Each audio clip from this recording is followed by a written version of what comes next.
हमारी ये मांग है, भारतीय जनता पार्टी मांग करती है कि सरकार को आम माफ़ी का ऐलान कर सभी मुकदमे वापस लेना चाहिए। इसके पहले भी कई बार सरकारों ने मुकदमे वापस लिए हैं, अलग अलग राज्य सरकारों ने, बिहार में भी।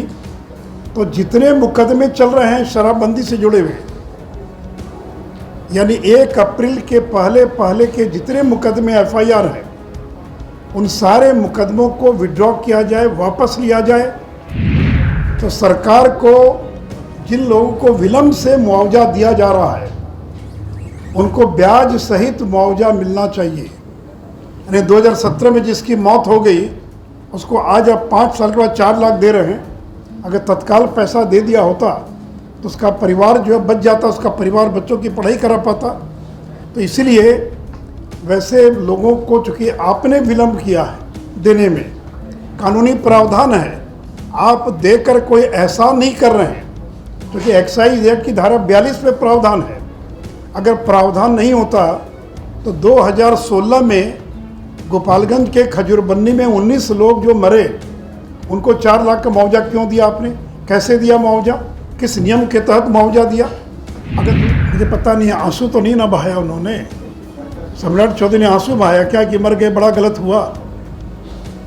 अरे भाई, एक अपराधी मारा गया, उस अपराधी, और इनके पार्टी में तो शाहबुद्दीन, राजवल्लभ यादव, तो ऐसे लोगों की इनकी तो पार्टी में, महागठबंधन में तो ऐसे लोग हैं जिनको दुखी है, जिनके मारे जान। ठीक है, मारने की पद्धति पर मतभेद हो सकता है, लेकिन राजू पाल का मर्डर हुआ तो आंसू क्यों नहीं बहाया नीतीश जी ने?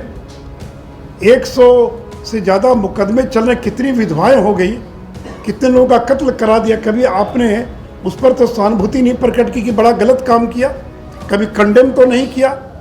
लेकिन गुंडा आतंक का पर्याय अपराधी मारा जाता है तो आपको बड़ा दुख होता, बड़ी तकलीफ होती है। इसे लगता है कि कोई आपका सगा रिश्तेदार जो है उसकी मौत हो गई। मुख्यमंत्री नीतीश कुमार के मुआवजे वाली बात से बिहार की सियासत गरमाई हुई है। बता दें कि जिस तरह से जहरीली शराब से हो रही बिहार में मौत को लेकर नीतीश कुमार ने ऐलान किया, अब इस पर भारतीय जनता पार्टी के वरिष्ठ नेता सह राज्यसभा सांसद सुशील कुमार मोदी ने जमकर हमला बोला है। सुशील कुमार मोदी ने कहा कि भारतीय जनता पार्टी की बड़ी जीत हुई है, लगातार मुआवजे की मांग सरकार से करती रही और आखिरकार नीतीश कुमार ने वह बात मान ही लिया। पहले हम आपको सुनवाते हैं कि क्या कुछ कहना है भारतीय जनता पार्टी के वरिष्ठ नेता सह राज्यसभा सांसद सुशील कुमार मोदी का। तो सुना आपने कि क्या कुछ कहा। उन्होंने यह भी कहा कि हम जहरीली शराब से मौत को लेकर जिस तरह से लगातार मुआवजे की मांग उठाते रहें, सरकार जो है कहीं ना कहीं अब उस बात को स्वीकार कर ली और मुआवजे की बात तो देने की कही है, लेकिन कहीं ना कहीं उसमें जो पेचीदा बातें जो कही गई है यह गंभीर है। आगे इस पर भी काम जरूर किया जाएगा। साथ ही साथ उन्होंने यह भी कहा कि बिहार में जहरीली शराब से मौत को लेकर सरकार जो है कहीं ना कहीं जश्न मना रही है। वहीं अतीक अहमद और अशरफ को लेकर भी जिस तरह से महागठबंधन की सरकार के घटक दल जो उन्हें रिश्तेदार की तरह ट्रीट कर रहे हैं, तो यह तो साफ जाहिर हो गया है कि इन लोगों को गैंगस्टर से कितना प्यार है और कितना समर्थन है। यही नहीं, उन्होंने कहा कि शराबबंदी के पक्ष में हैं लेकिन इन तरह के नीतियों के खिलाफ हैं। इस पर बस इतना ही। बने रहिए न्यूज़ फॉर नेशन के साथ। तब तक हमारे चैनल को सब्सक्राइब नहीं किए तो कर लीजिए। 4 लाख की राशि मिलेगी। तो इससे मित्रों, विलम्ब से जिन लोगों को मुआवजा मिल रहा है या मिलेगा उनको 4 लाख रुपया पर ब्याज सहित उनको मुआवजा दिया जाए।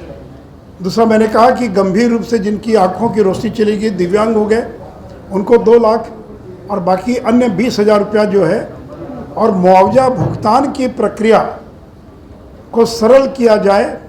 ये ठीक है, यहाँ तक तो शर्त ठीक है कि लिख कर देंगे कि मैं प्रचार करूँगा, मैं शराब नहीं पीऊँगा। लेकिन आप अगर ये शर्त लगा रहे हैं कि आप बताइए कि कहाँ से शराब आपको मिली, कहाँ से लेकर आए, मरने वाला तो चला गया, कौन बताएगा? या अस्पताल में गए थे, नहीं, कोई प्रमाण और दीजिए। तो इसलिए इसकी प्रक्रिया को सरल किए जाने की आवश्यकता है। मित्रों, अभी तक जब से शराबबंदी लागू हुई है 5,17,000 लोग अभी तक गिरफ्तार किए जा चुके हैं। 5,17,000। 3,61,000 FIR दर्ज हुआ, मुकदमे दर्ज हुए। और इसमें जेल जाने वाले या मुकदमे जिन पर दर्ज हुए उसमें 90% अनुसूचित जाति, जनजाति, पिछड़ा वर्ग के लोग हैं।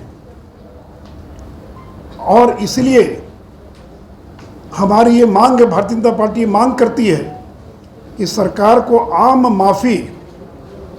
माफ़ी का ऐलान कर सभी मुकदमे वापस लेना चाहिए। इसके पहले भी कई बार सरकारों ने मुकदमे वापस लिए हैं, अलग अलग राज्य सरकारों ने, बिहार में भी। तो जितने मुकदमे चल रहे हैं शराबबंदी से जुड़े हुए, यानी 1 अप्रैल के पहले के जितने मुकदमे FIR हैं, उन सारे मुकदमों को विड्रॉ किया जाए, वापस लिया जाए। और अभी भी जेलों में 25,000 लोग बंद हैं। बिहार के जेल की क्षमता 55,000 है और 25,000 यानी आधे लोग बंद हैं जो शराबबंदी के कारण जेल चले गए। तो वैसे लोगों को तत्काल जो है और रिहा किया जाए। साथ ही साथ शराबबंदी के मामले में जो जेल गए उनके लिए अलग से जेल की व्यवस्था की जाए, या अलग से डिटेंशन सेंटर, जैसे बच्चों के लिए अलग व्यवस्था होती है, रिमांड होम और बाकी जैसी व्यवस्था रहती है। बेचारा शराब पी लिया, नहीं पीना चाहिए, शराबबंदी है, उसको आप शातिर अपराधियों के बीच रखेंगे। जेल के अंदर तरह तरह के अपराधी हैं। और ये मेरा सुझाव नहीं, ये सुप्रीम कोर्ट के संजय किशन कौल जो वरिष्ठ जज हैं, उन्होंने 1 जनवरी महीने में बिहार सरकार को सुझाव दिया था कि डिटेंशन सेंटर, यानी जिनको पकड़े हैं उनको जेल भेजने के बजाय उनको डिटेंशन सेंटर में रखा जाए। और साथ ही साथ उन्होंने ये भी कहा था संजय किशन कौल ने कि जल्द से जल्द स्पेशल कोर्ट बनाइए।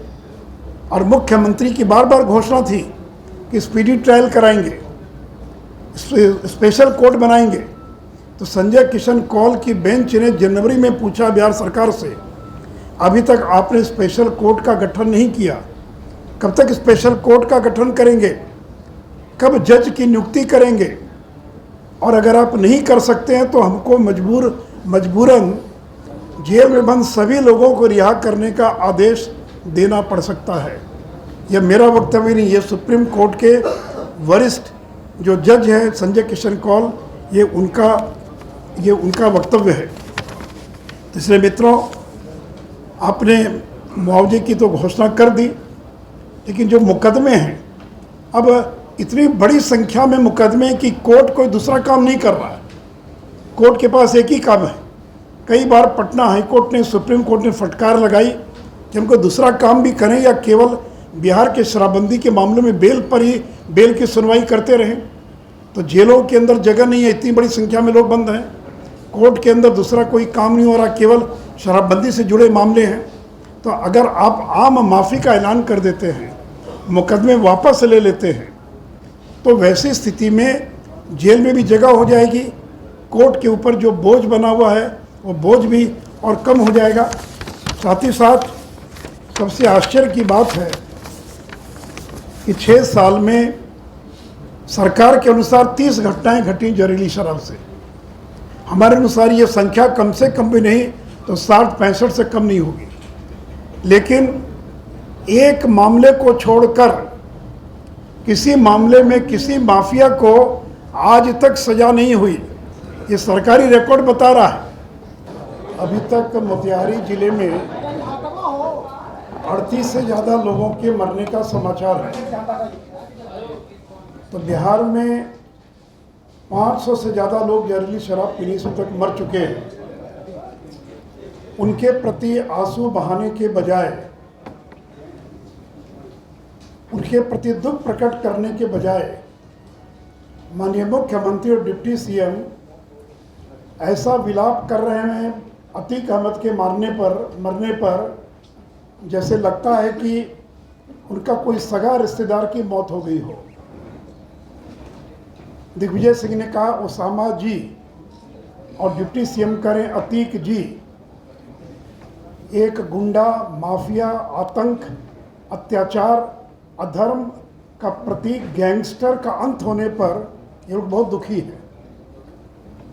अरे कैसे मारा गया ये महत्वपूर्ण नहीं है, एक आतंक का पर्याय मारा गया, एक गुंडा मारा गया, गैंगस्टर मारा गया, उसके प्रति दुख प्रकट कर रहे हैं और ऐसे विलाप कर रहे हैं जैसे लगता है कि उनका कोई सगा रिश्तेदार की मौत हो गई हो। और मित्रों, कल जो मुख्यमंत्री ने ऐलान किया मुआवजे का, तो बिहार के मुख्यमंत्री को बीजेपी के सामने झुकना पड़ा है, घुटना टेकना पड़ा है। जिस मुख्यमंत्री ने ये कहा था जो पिएगा वो मरेगा, जिस मुख्यमंत्री ने ये कहा कि दारू पीकर मरने वालों का हम और प्रचार करवाएंगे और दारू पीकर मरने वालों को हम कभी मुआवजा नहीं देंगे, दारू पीकर मरने वालों से मेरी कोई सहानुभूति नहीं है। और एक बार उन्होंने 19 दिसंबर 2022 को कहा, अवैध शराब से मारे गए लोगों के परिवारों के लिए मुआवजा मांगना उसी तरह है जैसे किसी बम बनाने और उसे लगाने वाले के लिए राहत मांगना। क्या राज्य सरकार उन लोगों को भी भुगतान करेगी जो बम लगाते हैं? ऐसा कभी नहीं होगा। तो मित्रों, जिस मुख्यमंत्री ने कभी आंसू नहीं बहाया, दुख नहीं बहाया, दुख प्रकट नहीं किया, वो मुख्यमंत्री अतीक अहमद के मरने पर, मारे जाने पर और दुख प्रकट कर रहे हैं। मित्रों, कल जो मुख्यमंत्री ने ऐलान किया है उसका पूरा श्रेय भारतीय जनता पार्टी को जाता है। सरकार ने कल ये स्वीकार किया कि अभी तक 199 लोगों की मौत हो चुकी है, जबकि भारतीय जनता पार्टी के अनुसार 500 से ज़्यादा लोगों की मौत जहरीली शराब पीने से हो चुकी है। सरकार का एक हमको डॉक्यूमेंट मिला है जिसमें 2019 और 20 में शून्य मृत्यु की बात कही जा रही कि कोई मौत नहीं हुई है। मित्रों, आपको मालूम है कि Bihar prohibition and excise act 2016, जो बिहार उत्पाद अधिनियम है 2016, उसकी धारा 42 में 4 लाख रुपए के मुआवजा का प्रावधान है। उस धारा 42 में यह भी प्रावधान है कि अगर जहरीली शराब पीने से कोई अगर गंभीर रूप से घायल हो जाता है या बीमार पड़ जाता है तो उसको 2 लाख रुपए तक की मदद की जाएगी, और सामान्य रूप से जो पीड़ित है उसको 20,000 रुपया का प्रावधान है। तो मरने पर 4 लाख, आँखों की रोशनी चली गई, गंभीर रूप से घायल हो गए, दिव्यांग हो गए, विकलांग हो गए तो 2 लाख, और सामान्य स्थिति में 20,000 रुपये का प्रावधान है। लेकिन बिहार सरकार ने अभी तक जिनकी आँखों की रोशनी चली गई, जो गंभीर रूप से बीमार हो गए, जिंदगी भर उनको इलाज कराना पड़ेगा, उनके लिए किसी प्रकार की घोषणा नहीं की गई है।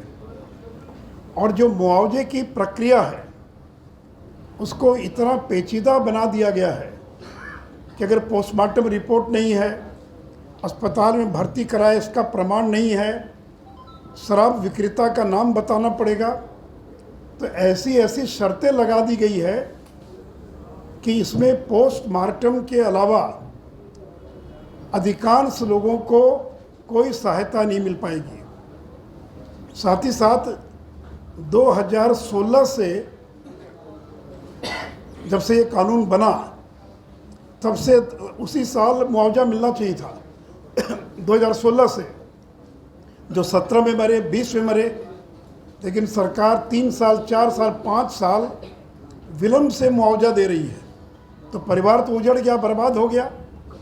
तो सरकार को जिन लोगों को विलम्ब से मुआवजा दिया जा रहा है उनको ब्याज सहित मुआवजा मिलना चाहिए। यानी 2017 में जिसकी मौत हो गई उसको आज आप 5 साल के बाद 4 लाख दे रहे हैं। अगर तत्काल पैसा दे दिया होता तो उसका परिवार जो है बच जाता, उसका परिवार बच्चों की पढ़ाई करा पाता। तो इसलिए वैसे लोगों को चूँकि आपने विलम्ब किया है देने में, कानूनी प्रावधान है, आप देकर कोई एहसान नहीं कर रहे हैं, क्योंकि एक्साइज एक्ट की धारा 42 पे प्रावधान है।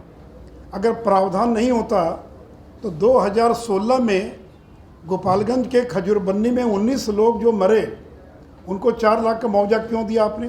कैसे दिया मुआवजा? किस नियम के तहत मुआवजा दिया? अगर 2016 में 19 लोगों को मुआवजा मिल सकता है तो 17 में, 18 में, 19 में, 20 में, 21 में, 22 में बाद में मरने वालों को क्यों नहीं मिलेगा? लेकिन जो तस्करी करने वाले हैं, जो जहरीली शराब बेचने वाले हैं, उसमें केवल एक गोपालगंज की खजरबुन्नी में जो पहली घटना घटी थी जिसमें 19 लोगों को सरकार ने मुआवजा भी दिया, उस मामले को छोड़कर एक भी मामले में आज तक किसी को सज़ा नहीं हुई। आधे से ज़्यादा मामले में चार्जशीट फाइल नहीं हुआ, आधे से ज़्यादा मामले में ट्रायल शुरू नहीं हुआ, सज़ा तो मिलना दूर की बात है। और खजूरबन्नी के जिस मामले में फांसी की सज़ा और आजीवन कारावास की सज़ा मिली थी, उसको भी कोर्ट ने स्टे कर दिया। तो परिणामतः आज के दिन बिहार के अंदर कोई शराब माफिया जिसके कारण जहरीली शराब से मौत जिनके कारण हुई है, उसमें एक भी व्यक्ति को, नीतीश जी आपकी सरकार किसी को दोषी करार नहीं करा पाई, किसी को सज़ा नहीं दे पाई। आपसे सवाल है कि आप स्पेशल कोर्ट का गठन क्यों नहीं करा पाए, स्पीडी ट्रायल आप क्यों नहीं करा पाए? उसे मित्रों, कुल मिलाकर बिहार में शराबबंदी पूरी तरह से विफल है। केवल नाम मात्र की शराबबंदी है। शराबबंदी की मरी लाश को सरकार अपने कंधे पर ढो रही है।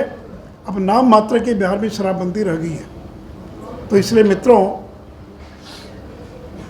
नीतीश कुमार की सरकार की जो विफलता है और ख़ास करके मुआवजे को लेकर बीजेपी जिस प्रकार लगातार आकर हमला कर रही थी, मांग कर रही थी, मुझे खुशी है कि भले आधे अधूरे मन से ही क्यों ना हो उनको घोषणा करनी पड़ी, लेकिन बाकी चीज़ों के लिए भी हम सरकार पर आगे भी लगातार हम दबाव और बनाते रहेंगे। मुझे पता नहीं, आंसू तो नहीं ना बहाया उन्होंने, सम्राट चौधरी ने आंसू बहाया क्या कि मर गए, बड़ा गलत हुआ? अरे भाई, एक अपराधी मारा गया, उस अपराधी, और इनके पार्टी में तो शाहबुद्दीन, राजवल्लभ यादव, तो ऐसे लोगों की, इनकी तो पार्टी में, महागठबंधन में तो ऐसे लोग हैं जिनको दुखी है, जिनके मारे जान। ठीक है, मारने की पद्धति पर मतभेद हो सकता है, लेकिन राजू पाल का मर्डर हुआ तो आंसू क्यों नहीं बहाया नीतीश जी ने?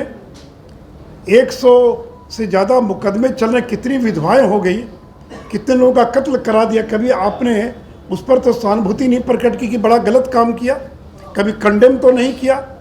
लेकिन गुंडा आतंक का पर्याय अपराधी मारा जाता है तो आपको बड़ा दुख होता, बड़ी तकलीफ़ होती है। इसे लगता है कि कोई आपका सगा रिश्तेदार जो है उसकी मौत हो गई हो।